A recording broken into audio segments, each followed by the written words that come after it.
तो स्टार्ट करते हैं आज admission of a partner chapter. और आज टॉपिक हम लोग पढ़ेंगे, इसका फर्स्ट टॉपिक जो है चैप्टर का बेसिक्स है, that is calculation of new profit sharing ratio. सबसे पहले आज हम सीखेंगे कि जब भी एक नया पार्टनर एडमिट होता है तो नया पार्टनर एडमिट होने के बाद न्यू रेशो को कैसे कैलकुलेट करा जाता है। फाइन, जैसे मान लो कि दो पार्टनर्स पुराने हैं ए और बी, अभी फॉर एग्जांपल सी ज्वाइन करते हैं उनको, तो ए और बी की एक प्रॉफिट शेयरिंग रेशो होती है बच्चों। फाइन, एक उनकी डेफिनेट प्रॉफिट शेयरिंग रेशो होती है, और अगर वो कभी क्वेश्चन में गिवन नहीं होती that is assume to be equal. आपको पता है उसको क्या मान के चलते हैं, इक्वल मान के चलते हैं। फाइन, तो सी के आने के बाद तीनों की रेशो क्या होगी और वो कैसे निकाली जाती है, विल डिस्कस दैट। फाइन, और कुछ एग्जाम्पल के थ्रू मैं आपको समझाने की कोशिश करूंगा जिससे आप लोगों के लिए टॉपिक समझना बहुत सिंपल हो जाएगा। फाइन, पहले let's have a look question लगभग कैसा होता है।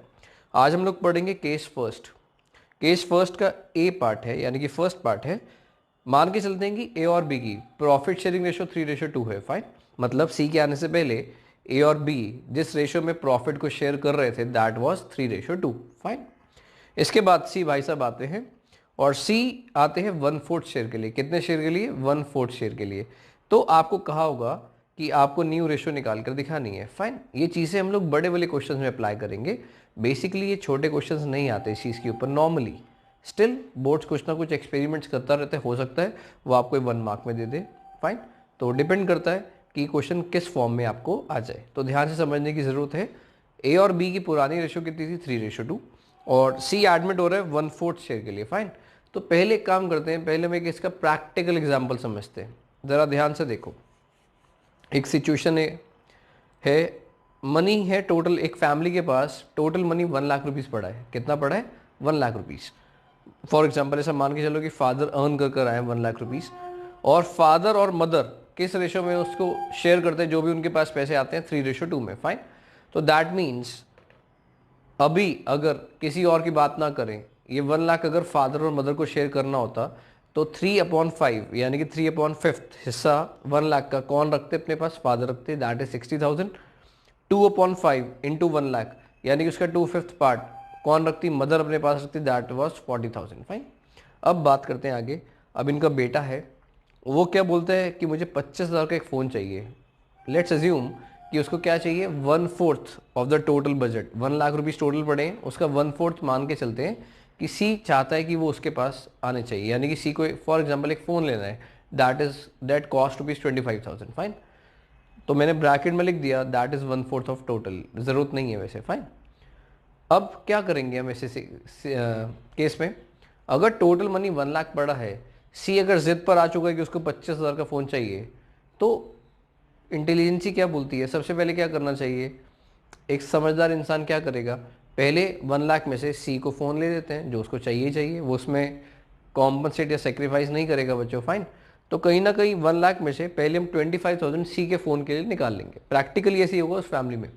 बचेंगे कितने मदर और फादर के पास? 75,000। 75,000 को वो क्या करेंगे? उसको अपनी रेशो में बांट लेंगे। वो कौन सी रेशो में बांटते थे? 3:2 में। तो 75,000 को वो 3:2 में बांट लेंगे। तो फादर अपने पास 45,000 रख लेंगे, मदर अपने पास 30,000 रख लेगी, बच्चे के पास फ़ोन आ चुका है 25,000 का, तीनों मज़े मार रहे हैं। फाइन, मतलब आपको थोड़ा बहुत एग्जाम्पल समझ में आया क्या हुआ? बेसिकली अगर कुछ रिस्ट्रिक्शन आ जाती है कि इतने में से इतना शेयर तो इसका है, तो पहले हमें वो शेयर अलग निकाल लेना चाहिए। जो रिमेनिंग शेयर बचता है आप उसको बांट दो फादर और मदर के बीच में। आपने भी ये किया। फाइन, अब इससे ज़रा मैं रिलेट करता हूँ आपका एग्जाम्पल जो आपका क्वेश्चन की फॉर्म में आएगा। मान के चलते हैं फादर मदर की रेशो 3:2 थी, सी आ रहा है 1/4 शेयर के लिए। फाइन, अब हम लोग क्या करेंगे? हमारे पास पैसा तो नहीं है, जो हमने वहाँ पर 1 लाख को एज्यूम किया था, यहाँ पर हम लोगों को एक नंबर एज्यूम करना पड़ेगा, क्योंकि हमें फ्रैक्शंस में आंसर निकालने हैं, उनकी प्रॉफिट शेयरिंग रेशो निकालनी है, ना कि ये निकालना है कि एक्चुअल में उनके पास कितने पैसे बचे हैं। फाइन, क्योंकि अभी हम लोग बुक के क्वेश्चन की तरफ आ रहे हैं जहाँ पर हमें एक रेशो निकालनी सीखनी है। तो क्या लिखेंगे? यहाँ पर हम लोग टोटल शेयर को 1 एज्यूम करने वाले। क्या एज्यूम करने वाले? 1। इसके अलावा कोई और तरीका नहीं है तो ऐसे क्वेश्चन को सॉल्व करने का। सबसे पहले हम टोटल शेयर को 1 एज्यूम कर लेंगे। जो वहाँ पर वो 1 लाख रुपीज़ था, ये यहाँ पर 1 रुपीज़ हो जाएगा। फाइन, 1 हो जाएगा। सी को कितना शेयर चाहिए? 1/4। तो पहले क्या करते हैं, सी को उसका शेयर देते हैं 1/4। याद है वहाँ पर भी आपने किया था, 1 लाख में से पहले 1/4 यानी कि 25,000 का फ़ोन सी को लेकर दिया था। रिलेट कर पा रहे हो आप लोग? तो बचेंगे कितने मदर और फादर के लिए? 3/4 शेयर। 1 में से किसी भी फ्रैक्शन का टोटल हमेशा 1 होता है, आप कभी भी कंपेयर करो। फॉर एग्जाम्पल ए के पास 3/5 शेयर है, बी के पास 2/5, दोनों को ऐड करोगे तो क्या आएगा 5/5, दैट इज 1। तो हर चीज़ का टोटल हमेशा 1 होता है, इसलिए हमने स्टार्टिंग करी टोटल शेयर को 1 लेकर। उसमें सी का शेयर दिया उसका 1/4, तो बचा कितना 3/4। अब 3/4 को कंपेयर करो 75,000 के साथ, जो बचा था मदर और फादर के लिए दैट वाज 75,000, आपको याद है। और आपने क्या किया था, उस 75 को मदर और फादर के बीच में बांट दिया था, उसी रेशो में जिस रेशो में वो प्रॉफिट शेयर करते थे पहले। तो मैं भी यहाँ पर सेम काम करूंगा, जो रिमेनिंग शेयर बचा है हमारे पास 3/4, उसको ए और बी के आगे बांट देंगे, यानी कि मदर और फादर के आगे बांट देंगे। कौन सी रेशो में, 3:2 में। फाइन, यहाँ पर ए और बी का मतलब एफ और एम है, ए का मतलब फादर, बी का मतलब मदर, क्योंकि मुझे आपको हल्के हल्के क्वेश्चन पर लेकर आना है, इसलिए मैंने यहाँ पर ए बी सी यूज़ किया। तो ए का नया शेयर कैसे आएगा, 3/4 पता है क्या है, 75,000 है एग्जाम्पल में, अगर आप रिलेट कर पा रहे हो, इंटू 3/5, उसकी रेशो क्या थी फादर की 3/5, तो 3/4 जो रिमेनिंग शेयर है उसका 3/5 पार्ट तो ए को मिल जाएगा, दैट इज 9/20। जो रिमेनिंग शेयर है उसका 2/5 पार्ट किसको मिल जाएगा, मदर को, यानी कि बी को। ये कैलकुलेट करते तो आता है 6/20। और सी के पास ऑलरेडी 1/4 शेयर था। अब क्योंकि ए और बी के नीचे फ्रैक्शन में डिनोमिनेटर में 20 वर्ड आ रहा है, दिख रहा है आपको, तो हम लोगों को क्या करना पड़ेगा, सी को भी 20 बनाना पड़ेगा, सी की भी डिनोमिनेटर जो है हम लोगों को 20 पर स्विच करनी पड़ेगी। तो 4 को मल्टीप्लाई करेंगे 5 से, फाइन, मल्टीप्लाई डिवाइड कर लेंगे 5 से, तो ये बन जाएगा 5/20। रिमेंबर कि हम लोगों को फ्रैक्शन सेम रखनी पड़ती है, डिनोमिनेटर कॉमन रखना पड़ेगा, तभी हम लोग एक रेशियो डिजाइन कर पाएंगे। अगर हम लोग ये डिनोमिनेटर को सेम नहीं करेंगे तो हम रेशियो डिजाइन नहीं कर पाएंगे, फाइन, इसलिए ऐसा करना पड़ा। अगर आप ध्यान से चेक करो, सी का शेयर अभी भी 1/4 ही तो है, 5/20 1/4 ही तो आते, काइंड ऑफ उसको एक कपड़े पहनाए गए हैं, अंदर से अभी भी उसकी बॉडी वैसी ही है जैसे पहले थी, फाइन। तो अब आपकी रेशियो डिजाइन हो सकती है, ए का शेयर था 9/20, बी का शेयर था 6/20 और सी का था 5/20, तो न्यू रेशियो क्या बन गई, 9:6:5, एज सिंपल एज दैट। अच्छे से बात समझ में आती है। अब प्रेजेंट कैसे करना है इसको आपने ऑलमोस्ट सीख लिया। अब ध्यान से देखो इसकी प्रेजेंटेशन कैसे होती है, ये मैं आपके साथ साथ करता हूँ। सबसे पहले हमें लिखना है let the total share be 1। क्या लिखना होगा, let the total share be 1। C का शेयर कितना है 1/4। सबसे पहले किसको देना चाहिए, जो इनकमिंग पार्टनर है, जिसके लिए एक हमें पता है कि एक लिमिट है कि उसको 1/4 शेयर देना ही देना है, फाइन, वो फिक्स्ड है, तो उसका शेयर पहले अलग से निकाल देते। सी का शेयर 1/4, रिमेनिंग कितना बचेगा 3/4। कैसे निकाला, 1 - 1/4, रिलेट कर पा रहे हो। एग्जाम्पल में 1 लाख था, 25,000 का फोन बचा 75 को आपने फादर और मदर में उसी रेशो में बांटा था जिस रेशो में प्रॉफिट को शेयर करते हैं। यहाँ पर भी हमने सेम काम करना है। जो रिमेनिंग शेयर बचा आपके पास 3/4, इसको दोनों के आगे रख देंगे और इसको बांट देंगे 3:2 में, यानी कि इसका 3/5 हिस्सा ए को मिलेगा और 2/5 वाला पार्ट बी को मिल जाएगा, फाइन। तो आएगा बच्चों 9/20 ए का शेयर, बी का शेयर आ जाएगा 6/20 और सी का शेयर था फिक्स था 1/4, उसका बेस सेम कर लेते हैं 5 से मल्टीप्लाई डिवाइड कर कर, तो ये बन जाएगा 5/20। तो कुल मिलाकर न्यू रेशो आती है 9:6:5। इसको और समराइज नहीं किया जा सकता, तो हम लोगों को यहीं पर छोड़ना होगा। आंसर है 9:6:5। अगर ये किसी टेबल से कट रहे होते, कॉमन नंबर से कट रहे होते, तो इसको हम और मिनिमाइज कर सकते थे, फाइन। आपको ratio as minimum as possible number में कन्वर्ट करनी होती है, जितना छोटा हो पाए उतना बेटर होता है, फाइन।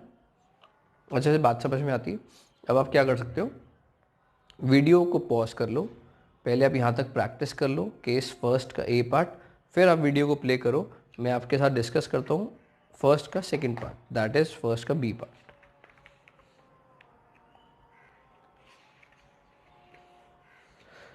चलो एक काम करते हैं, अभी आप लोगों ने अच्छे से कर लिया, अगर अभी तक नहीं किया वीडियो को पॉज करो, पहले वो फर्स्ट पार्ट करो। अभी सेकंड मैं आपके लोगों के लिए एग्जांपल दे रहा हूँ मैं आपको, ये आपको खुद ट्राई करना है। ए और बी की रेशो है 5:3, सी एडमिट होता है 1/4 शेयर के लिए, आपको न्यू रेशो निकाल कर दिखानी है। अब ये क्वेश्चन नोट कर लो आप लोग, वीडियो को पॉज करो, पहले ऑनेस्टली खुद ट्राई करो। अगर ऑनेस्टली ट्राई नहीं करोगे तो वेस्ट है आपके टाइम और आपका पैसा, अगर आप अपना दिमाग लगाओगे तो फाइन। वीडियो को पॉज करो, खुद ट्राई करो, उसके बाद मैं आपको चेक कराता हूँ कि आपने सही या गलत किया, फाइन। Pause the video. चलो जी, तो चेक करो क्या आप कर पाए।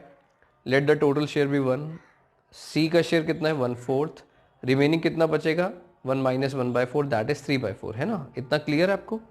मुझे लगता है इतना तो आप सब कर पाए होगे। इसको 3/4 जो आपके पास पड़ा है इसको ए और बी के आगे बांट दो। कौन सी रेशो में? उनकी प्रॉफिट शेयरिंग रेशो क्या थी 5:3, तो इसको 5:3 में बांट दो।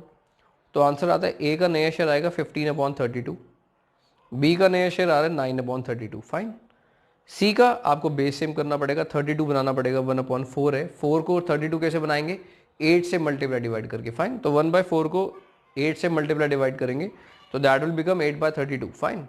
8/32 अगर आप चेक करो तो दैट इज 1/4 ओनली। फाइन। ये फ्रैक्शन चेंज नहीं होनी चाहिए किसी भी कॉस्ट पर। जो सी का शेयर था वो ही आंसर होता है अल्टीमेटली। फाइन।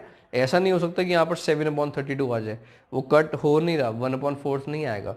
तो आपका आंसर 1/4 चेक भी होना चाहिए। फाइन। वेरीफाई भी होना चाहिए। दैट मीन्स आपने बिल्कुल करेक्ट किया है इसको। फाइन। तो यहाँ पर आपकी न्यू रेशो आती है 15:9:8। सिंपल था। अब आते हैं फर्स्ट का बी पार्ट पर। एक छोटा सा चेंज है, आप बहुत इजीली कर पाओगे। ध्यान से देखो, ए और बी की रेशो है 3:2, सी एडमिट होता है 1/4 शेयर के लिए। अब आगे एक लाइन आपको और दी होगी। देखो अगर यहीं तक क्वेश्चन आए तो ये फर्स्ट का ए पार्ट बन जाएगा, है ना, जैसे भी हमने किया। अब आगे क्या बोलते हैं? बोलते हैं ए और बी ने डिसाइड किया है कि फ्यूचर में जो प्रॉफिट्स इक्वली प्रॉफिट्स जो शेयर करना चाहते हैं दैट इज इक्वली।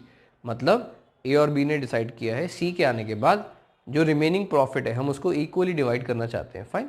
तो दैट मीन्स जब रिमेनिंग शेयर आएगा आप उसको 3:2 में नहीं बांटोगे। इस बार 3:2 इररिलेवेंट हो जाएगी। आपको क्या करना होगा? रिमेनिंग शेयर को इक्वली बांटना होगा। प्रैक्टिकल एग्जांपल समझो, फादर मदर का। वो फादर और मदर पहले 3:2 में अपने पैसे को शेयर करते थे जब उनके पास 1 लाख रुपीज़ होते थे। सी ने कहा कि मुझे 25 का फ़ोन चाहिए। फाइन। तो सी को 25 का फ़ोन ले दिया, बचे कितने 75। अब ए और बी यानी फादर और मदर ने डिसाइड किया कि ठीक है यार जितने पैसे बचे हम इक्वली बांटेंगे। तो 75 को आप इक्वली बांटोगे ना कि 3:2 में। ऐसे ही यहाँ पर अब अगर ए और बी कह रहे हैं कि हमें फ्यूचर में प्रॉफिट्स को इक्वली बांटना है तो जो रिमेनिंग शेयर आएगा उसको आप इक्वली बांट दो। बहुत सिंपल है ना। ठीक है, चेक करो सॉल्यूशन में इतना पार्ट तो सेम रहेगा। Let the total share be 1, C का share 1/4, remaining share 1 minus 1/4 that is 3/4। A का नया शेयर कैसे आएगा जी? 3/4 ए और बी के आगे दोनों के आगे लिख दिया। अब उसको इक्वली बांट देंगे। इस बार 3:2 का कोई भी यूज नहीं था। फाइन। तो ये 3/8 आ रहा है और 3/8 आ रहा है। अब मुझे बताओ सी का शेयर 1/4 है, उसको 8 कैसे बनाया जाएगा? 2 से मल्टीप्लाई करके। तो मल्टीप्लाई डिवाइड कर लेंगे। क्या कभी ऐसा हो सकता है आप किसी भी फ्रैक्शन को सिर्फ डिनोमिनेटर से मल्टीप्लाई कर दो क्योंकि आपको उसको 8 करना है? नहीं। कभी भी आप एक नंबर को जब चेंज करते हो तो उसका अल्टीमेटली आंसर वही रहना चाहिए। आप किसी फ्रैक्शन की वैल्यू को चेंज नहीं कर सकते। Are you getting? तो मल्टीप्लाई डिवाइड करते हैं, सिर्फ नीचे से मल्टीप्लाई नहीं कर सकते नालायक को। तो 2 से मल्टीप्लाई डिवाइड करने पर ये आंसर बनता है 2/8। फाइन। अब इसको रेशो में एक्सप्रेस करते हैं। रेशो बनी 3:3:2। फाइन। अब अगर जब तक सी के नीचे 8 नहीं आएगा हम लोग उसको रेशो में एक्सप्रेस नहीं कर पाएंगे। इसी वजह से हम लोगों को सी का डिनोमिनेटर को सेम कर रखना पड़ता है ताकि वो तीनों का बेस सेम हो जाए। क्लियर? तो अच्छे से बात समझ में आती है आपको। अब आप यहाँ तक प्रैक्टिस कर लो। अगर आपको लगता है एक बार वीडियो के साथ साथ आपको क्वेश्चन करके देखना है दोबारा तो यू कैन डू सो। अगर आपको लगता है कि अब आप परफेक्ट हो गए, यहाँ तक खिलाड़ी बन चुके हो, तो आते हैं नेक्स्ट वीडियो पर।